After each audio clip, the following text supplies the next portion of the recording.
नमस्कार दोस्तों, स्वागत है आपका हमारे channel target for IAS and MPSC with के। आज है 26 सितंबर 2022 और हम लोग डिस्कस करने वाले हैं आज का मध्य प्रदेश का करंट अफेयर।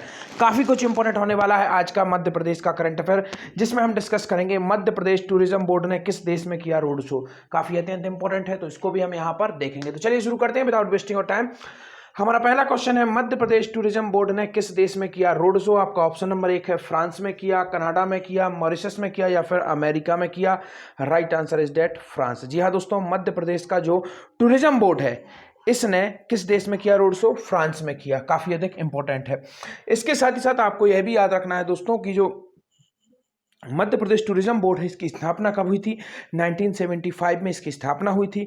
मध्य प्रदेश में प्रथम पर्यटन नीति कब बनाई गई थी? 2012 में पर्यटन नीति बनाई गई थी और इसी में दोस्तों पर्यटन को उद्योग का दर्जा दे दिया गया था। तो इसको आपको याद रखना है। पर्यटन की दृष्टि से अगर देखा जाए तो मध्य प्रदेश में विश्व धरोहर सूची में कितने स्थल शामिल हैं? 3 स्थल शामिल है, तो इनको याद रखना है। पहला स्थल खजुराहो था, 1986 में शामिल किया गया था। दूसरा स्थल सांची था, 1989 में से शामिल किया गया था। और तीसरा स्थल था भीमबेटका, 2003 में से शामिल किया गया था। इनमें से जो सांची का स्तूप है 1818 में जनरल टेलर द्वारा खोजा गया था। 2003 वाला जो शामिल किया गया था इसे दोस्तों 1958 में वाकड़कर द्वारा खोजा गया था। और इसका आप सभी को मालूम ही है, यह आपके जो चंदेल वंश द्वारा बनाए गए मंदिर हैं वह यहाँ पर हैं खजुराहो में। 950 से 1050 ईस्वी के बीच में इनका निर्माण हुआ था। तो इसको भी आपको याद रखना है, काफ़ी अधिक इंपॉर्टेंट यह भी हो जाता है। इसके साथ ही साथ आपको बता देना चाहूँगा, मध्य प्रदेश में कुछ शहर हैं जिन्हें विश्व धरोहर सूची में शामिल किया गया है, तो इनको भी याद रख लीजिए। जैसे कि आपको याद रखना है ग्वालियर को और ओरछा को, दोनों को अर्बन लैंडस्केप कार्यक्रम के तहत विश्व धरोहर सूची में जो हेरिटेज सिटीज़ हैं उसके रूप में शामिल किया गया है। और अस्थायी रूप से मध्य प्रदेश का एक राष्ट्रीय उद्यान है जिसे शामिल किया गया है। काफ़ी अधिक ईजी है, कई बार मैं आप लोगों को बता चुका हूँ, सतपुड़ा राष्ट्रीय उद्यान। तो इसे भी विश्व धरोहर सूची में शामिल, अस्थायी जो सूची है उसमें शामिल किया गया है। तो इसको भी आपको याद रखना है, अत्यंत इंपॉर्टेंट यह भी हो जाता है। चलिए आगे बढ़ते हैं। किस देश में स्थित भारतीय दूतावास में एमपी डे मनाया जाएगा? काफी अधिक इंपॉर्टेंट है। ऐसा कौन सा देश है? आप सभी को मालूम है विभिन्न देशों में अलग अलग देशों के दूतावास होते हैं। उसी क्रम में हमारे भारत के भी दूतावास अन्य देशों में है, जो मित्र देश हैं उनमें भी हैं। तो इसी क्रम में मध्य प्रदेश का भारत का एक दूतावास है जिसमें एमपी डे मनाया गया, अर्थात मध्य प्रदेश डे मनाया गया। आपका ऑप्शन नंबर 1 है फ्रांस देश के दूतावास में, इटली के दूतावास में, ब्रिटेन के दूतावास में या फिर जर्मनी के। इसका राइट आंसर है दोस्तों आपका ऑप्शन नंबर 1, फ्रांस के ही जो दूतावास में क्या मनाया गया? एमपी डे सेलिब्रेट किया गया। तो इसको आपको याद रखना है, काफी अधिक इंपॉर्टेंट है। वैसे मध्य प्रदेश दिवस हम कब मनाते हैं? 1 नवंबर 1956 को मध्य प्रदेश का गठन हुआ था। मध्य प्रदेश के गठन के पहले क्या था? पूरा का पूरा part A B C 3 state में बटा हुआ था। उसके बाद में आप देखेंगे मध्य प्रदेश के जो 8 जिले थे, जो आपका राज्य पुनर्गठन आयोग था फजल अली की अध्यक्षता में इसे गठित किया गया था। उसके निर्देश अनुसार मध्य प्रदेश के दोस्तों आपको याद रखना 8 जिले महाराष्ट्र में शामिल कर दिए गए थे। मंदसौर की एक तहसील थी जिसका नाम क्या था? सुनेल टप्पा। याद रखिए, काफी अधिक इंपॉर्टेंट है। इसे किस में शामिल कर दिया गया था? इसे भी आपका महाराष्ट्र में शामिल कर दिया गया था। और कोटा, याद रखिए, कोटा की एक तहसील थी, इसका नाम था सिरोंज, और इसे कहां पर शामिल कर दिया गया था? इसे विदिशा जिले में शामिल कर दिया गया था। जो सिरोंज तहसील थी इसे कहां पर कर दिया गया था? विदिशा जिले में शामिल कर दिया गया था। तो इसको भी आपको याद रखना है, अत्यंत इंपॉर्टेंट यह भी हो जाता है। तो इसको आपको समझना है काफी डीपली तरीके से। आगे बढ़ते हैं। टूरिज्म बोर्ड ने पेरिस में किया रोड शो। मुख्य सचिव श्री शुक्ला, जो कि हमारे क्या है दोस्तों, मुख्य सचिव हैं जो हमारे टूरिज्म बोर्ड है उसके, फ्रांस की ट्रेवल इंडस्ट्री से जुड़े हितधारकों एवं मीडिया से की चर्चा, प्रदेश की पर्यटन संभावनाओं से कराया अवगत। पेरिस स्थित भारतीय दूतावास में मध्य प्रदेश पर्यटन के विभिन्न पहलुओं को प्रदर्शित करने के लिए एमपी डे मनाया गया। फ्रांस और मोनाको में भारत के राजदूत श्री जावेद अशरफ ने मध्य प्रदेश के विभिन्न पर्यटन गंतव्यों, वन्य जीव विरासत आदि के बारे में बताया गया। मध्य प्रदेश टूरिज्म बोर्ड के प्रतिनिधि मंडल ने फ्रांस में 3 दिवसीय IFTM टॉप रेसा 2022 में ट्रेवल ट्रेड पार्टनर्स मीडिया सहित अन्य हितधारकों के साथ 60 से अधिक वर्षों के साथ अपनी सफल भागीदारी का समापन किया। आगे बढ़ते हैं। प्रधानमंत्री श्री मोदी ने मन की बात में मध्य प्रदेश के किस राष्ट्रीय उद्यान की चर्चा की? अत्यंत इंपॉर्टेंट है। प्रधानमंत्री श्री मोदी जी ने मध्य प्रदेश का एक राष्ट्रीय उद्यान है जिसकी चर्चा की है। तो वह कौन सा राष्ट्रीय उद्यान है जिसकी चर्चा प्रधानमंत्री श्री मोदी द्वारा की गई है? ऑप्शन नंबर 1 है कान्हा नेशनल पार्क, बांधवगढ़, कूनो या फिर इनमें से कोई नहीं।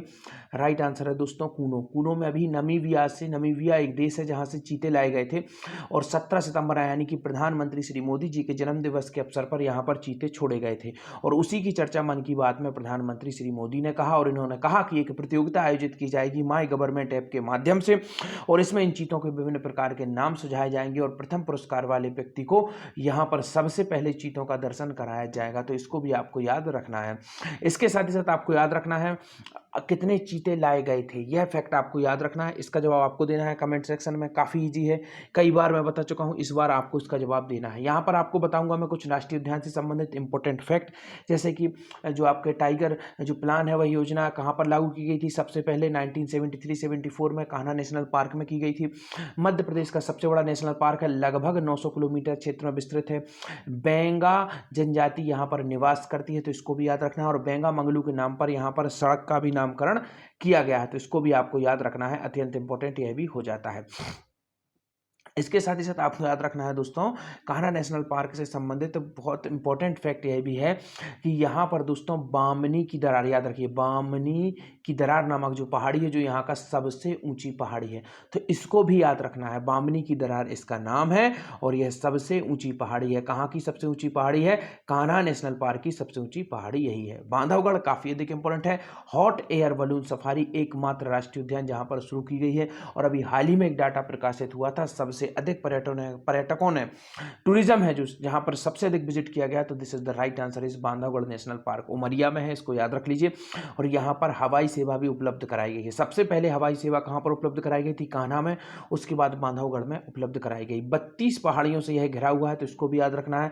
काफी अच्छे अच्छे रिजॉर्ट यहां पर उपलब्ध है, तो इसको भी आपको याद रखना है। कूनो सभी को मालूम है श्योपुर में है आपका, इसको आपको याद रखना है। और चंबल संभाग के अंतर्गत यह आता है, तो इसको आपको याद रखना है। और यहीं पर नमीबिया से लाकर चीते छोड़े गए हैं। 1952 में लास्ट बार चीतों को इसी क्षेत्र में देखा गया था, उसके बाद से चीते विलुप्त हो गए थे, तो इसको भी आपको याद रखना है। आगे बढ़ते हैं। प्रधानमंत्री श्री मोदी ने मन की बात में कूनो के चीतों पर देशवासियों से की चर्चा। प्रधानमंत्री ने श्योपुर के कूनो राष्ट्रीय उद्यान में अपने जन्म दिवस पर छोड़े गए थे चीतों पर होगी प्रतियोगिता, जो कि मैंने आपको शुरुआत में बताया था। माई गवर्नमेंट ऐप के माध्यम से आप अपने सुझाव भी इसमें प्रदान कर सकते हैं। आगे बढ़ते हैं।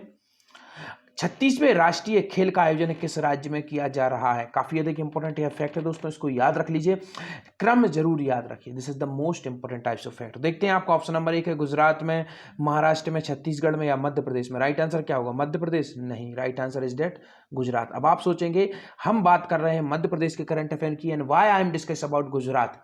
Next question will give you answer why we are discussing about 36th of national games. तो चलिए आगे बढ़ते हैं। 36वें राष्ट्रीय खेलों में मध्य प्रदेश के कितने खिलाड़ी होंगे शामिल? Now you should know why I am discussing about this question, क्योंकि 36वें जो राष्ट्रीय खेल हैं इसमें मध्य प्रदेश के कितने खिलाड़ी शामिल हो रहे हैं, इसीलिए हमें यह मध्य प्रदेश के करंट के अंतर्गत इसे हमें डिस्कस करना पड़ा कि इसका आयोजन कहां पर किया जा रहा है। आपका ऑप्शन नंबर 1 है 298 खिलाड़ी, 345, 456 या फिर 100 खिलाड़ी। इसका राइट आंसर है दोस्तों आपका ऑप्शन नंबर 1 298 खिलाड़ी दोस्तों 36वें राष्ट्रीय खेलों में मध्य प्रदेश में शामिल होंगे, तो इसको याद रख लीजिए, काफी अधिक इंपॉर्टेंट यह हो जाता है। तो क्या नाम है इसका? 36वें राष्ट्रीय खेल है ये। आयोजन कहां पर हो रहा है? गुजरात में हो रहा है। मध्य प्रदेश के कितने खिलाड़ी इसमें शामिल होंगे? 298 खिलाड़ी शामिल होंगे।